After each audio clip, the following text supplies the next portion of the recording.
Imagine a time around 2500 years ago, an era of transformation and spiritual awakening in ancient India. The 6th century BCE, a critical juncture in the history of Indian civilization, was precisely such a time. This epoch was marked by a surge in philosophical thought, with people beginning to question the established religious practices that had long held sway. Amidst this backdrop of intellectual ferment, a young prince named Siddhartha Gautama was about to embark on a spiritual quest that would forever change the world. In this period of transition, the seeds of Buddhism were sown.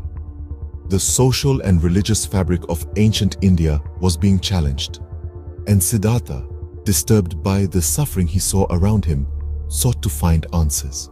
His journey, his search for truth, would eventually lead to the dawn of Buddhism in India. And that brings us to the birth of Prince Siddhartha, the one who would later become Buddha. Born in the Shakya clan of Nepal, Prince Siddhartha was destined for greatness. As the prophecy at his birth suggested, he was to become a universal spiritual leader or a great king. Siddhartha grew up in luxury, shielded from the harsh realities of life. However, his perspective changed drastically after encountering the four sights: old age, sickness, death, and a wandering ascetic. These encounters revealed to him the inevitable suffering in life and the peace that spiritual discipline could bring. Shaken, Siddhartha renounced his royal life. Leaving behind the comforts of the palace, he began rigorous ascetic practices in his quest for truth. For 6 years he wandered, meditated, and subjected himself to severe austerities. However, Siddhartha realized that neither extreme luxury nor extreme deprivation led to enlightenment. Finding a middle way, he sat in meditation under a Bodhi tree. After a long night of deep contemplation, as the morning star appeared in the eastern sky, Siddhartha finally achieved enlightenment. He understood the nature of suffering, its cause, and how it could be overcome. This profound knowledge transformed him, and he became the Buddha, the enlightened one. His journey from a sheltered prince to an enlightened being was not easy, but it was necessary.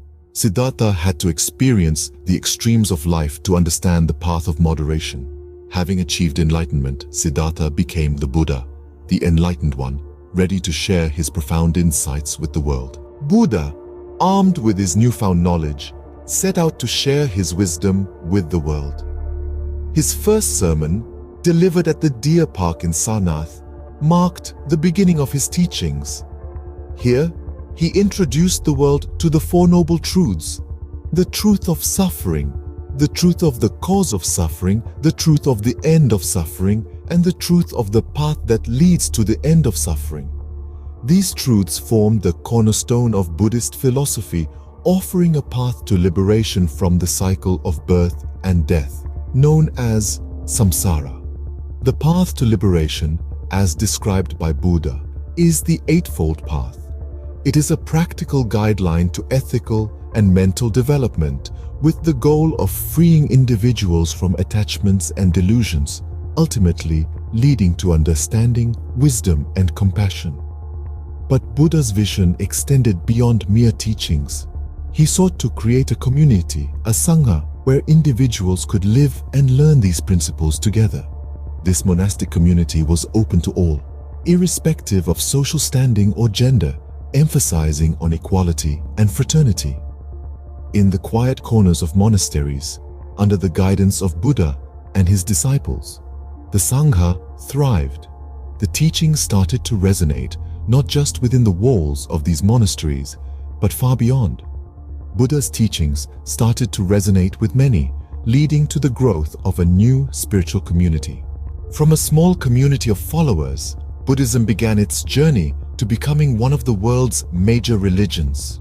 The turning point in this journey was the conversion of Emperor Ashoka.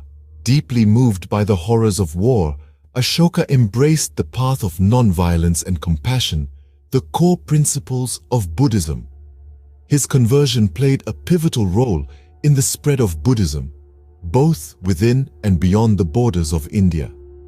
Ashoka erected pillars inscribed with Buddhist teachings, built stupas, and dispatched emissaries to propagate the Buddhist doctrine far and wide. His patronage also led to the convening of Buddhist councils, where monks assembled to discuss, debate, and preserve Buddha's teachings. These councils were instrumental in the development of different Buddhist schools. The Theravada tradition, focusing on individual enlightenment, and the Mahayana tradition, emphasizing universal salvation, were the most prominent among these schools. But Buddhism's journey did not stop at India's borders.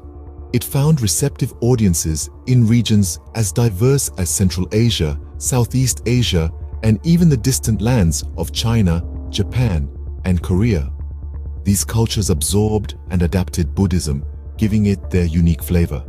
Thus, from the heart of India, Buddhism spread its wings, touching the lives of millions across the globe. So, we've journeyed from the birth of Prince Siddhartha to the worldwide spread of Buddhism. We've seen Siddhartha's transformation into Buddha, his profound teachings, the formation of the Sangha, and Buddhism's journey across continents. As we wrap up, let's remember, Buddhism, born in ancient India, continues to guide and inspire millions in their quest for inner peace and enlightenment.